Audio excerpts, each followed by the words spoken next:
Hello and welcome to the France 24 interview. Our guest today is Igor Zhovkva. He is the deputy head of the office of Ukraine's President Volodymyr Zelensky. He's also his chief political advisor. He's with us from Kyiv. Thank you very much for being with us. Thank you for having me. Mr. Zhovkva, Germany and the US have agreed to send battle tanks to Ukraine. Ukraine now wants fighter jets and long-range missiles. Are such talks already underway with your allies? Really, the decision on battle tanks was really long awaited by Ukraine, and it's really good that it's been taken. And now this, like we call it, tank coalition counts more than 1,000 countries. And it's really important because having the Western battle tanks on the battlefield is a real game changer. The types of weapon you are mentioning, long-range missiles and fighter jets, is still the type of weapon we are missing on the battlefield totally. We don't have Western modern type air jets, and we still lack the long-range missiles. So really, like my president was telling at the Ramstein meeting last time, this meeting of Ramstein should have become a tank meeting, a tank decision meeting. Next meeting of Ramstein, scheduled for February, has to become a fighter jets meeting, fighter jets result-oriented meeting. So definitely we are working heavily with several Western countries who are having different kinds of fighter jets, and we are looking forward to a positive result. Right. One possible option is Poland. It already indicates that it's ready to supply Ukraine with F-16 fighter jets if NATO agrees. Is this something that could become a tangible results quickly? F-16s from Poland. You know, Poland is not the only country who possesses the F-16 fighter jets. And once again, I told you that F-16s is not the only option of Western type fighter jets we have. But I will dwell your attention on that. You mentioned NATO agreement. I think that sometimes we over speculate on this or that necessity to have a NATO decision. At least we heard from Secretary General several times that the sovereign right of the countries to give Ukraine the type of weapon Ukraine needs, and that's up to the will of the country, of the governments of the country, whether to give or not to give. So maybe it's sometimes lack of courage or brevity on this or that decision. So once again, we count on positive results very soon. We need them now. We needed that type of weapon yesterday. We need them now and tomorrow immediately in order to start the counter advance and then near our victory. Right. As you said, some countries make their own decisions. The German Chancellor Olaf Scholz said that Berlin would not send fighter jets to Ukraine. You could argue that he also said that Germany would never send tanks to Ukraine. Are you disappointed by Germany's statement, or do you think this might change also? No, we are fairly satisfied with the German decision on battle tanks, so we can thank Germany only on this decision, even despite or taking into account that Germany has made previous decision on artillery system, etc. Germany is not the only country who possesses modern fighter jets. So if you ask me, we may also give a turn to some other countries of the European Union and NATO to provide us with further equipment we need. Right. The longer-range missiles is also another weapon you're asking for.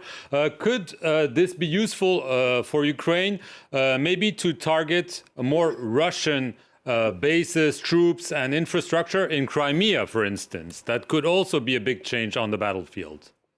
You know, we have all the rights to target any military targets, I emphasize, military targets on the territory of Ukraine.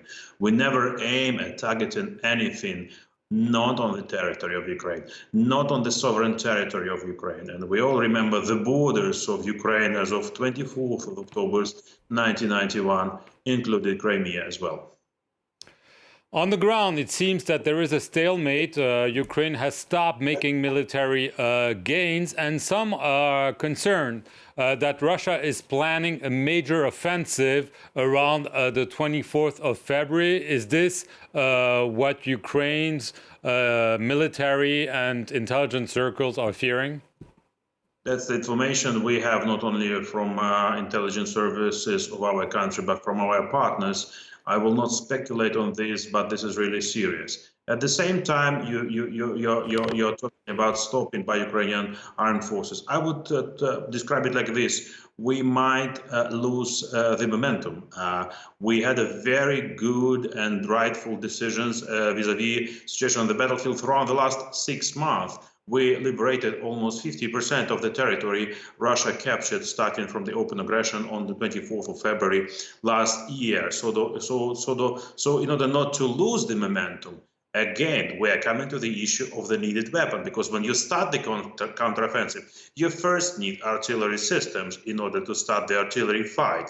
And when you are successful with artillery fight, you start using your battle tanks and armored vehicles in order to carry the manpower to the battlefield. So provided that as of now we would have enough artillery system, medium-range artillery system, with enough ammunition, or enough battle tanks and armored personnel carriers, we could have started this offensive even yesterday or today or immediately tomorrow and be even more successful on the battlefield. But again, we believe on the united efforts of our partners in delivering weaponry to us. Right. The top U.S. military commander expressed serious doubts that Ukraine would be able to regain all its territory this year in 2023.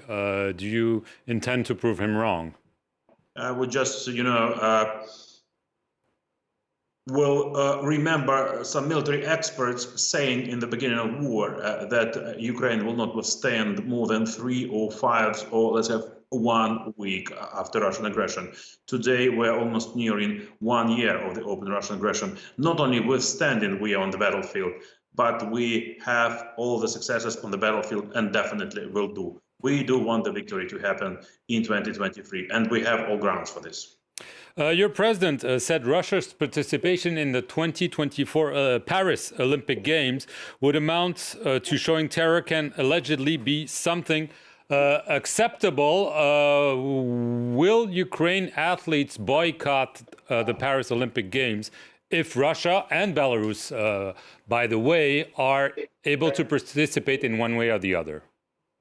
I think if International Olympic Committee will allow Russian or Belarus athletes to participate in the Paris Olympics in 2024, not only Ukrainian athletes would boycott this, might boycott this very important sports event, but other civilized countries, athletes from other civilized countries will think twice whether to accept the possibility to be in the Olympics with the athletes coming from a Russian aggressor. So it's not about only Ukraine. We have to understand that this is not only about sports. This is not, just sports. Just one fact to mention: many Russian athletes are in fact coming from the armed forces. They are members of the armed forces of Russian Federation or other law enforcement agencies. So you can imagine French athletes be on the same track and field, or pitch with the representatives of the armed force of Russian Federation, or with the athletes who are not only not doing anything against Russian aggression, but in most of the cases support it. Last issue, there is supposed to be a EU-Ukraine summit in Kyiv later this week. President Zelensky, the heads of the EU Commission and the EU Council. Your Prime Minister said Ukraine wants to join the European Union in the next 2 years. Obviously, this is a very tall order. We remember the French president saying a few months ago that it would be decades before Ukraine joins. Is this serious? I mean, do you really think Ukraine will be a member of the European Union within 2 years? You know, we have shown to all the world that Ukrainians can do miracles sometimes. And if you are asking me about European integration achievements, let's remember how many days passed from the bid for application for membership of Ukraine, which was on 28th of February last year, and the decision on candidate country status on 27th of June. 115 days only we received this status. So I would not say it's impossible. What I would agree with some critical experts is that we need to go through all the steps of European integration for this process to be credible. And we are absolutely ready. Now we are finalizing the 7 recommendations provided by the European Commission to us. We are waiting for the interim assessment report this coming early spring. And after this report is positive, which I'm absolutely sure of, we do may count on the next step, which is accession negotiations for Ukraine to membership. And then we will see, after the beginning of the negotiations, it could be quite another story. And yes, I can agree that it could be much more quicker. Ukraine was not starting from scratch when applying to EU membership, unlike some other countries which maybe needed decades to become members of the EU. And just as a conclusion, how important would that be for Ukraine? A crucially important, a decisive moment.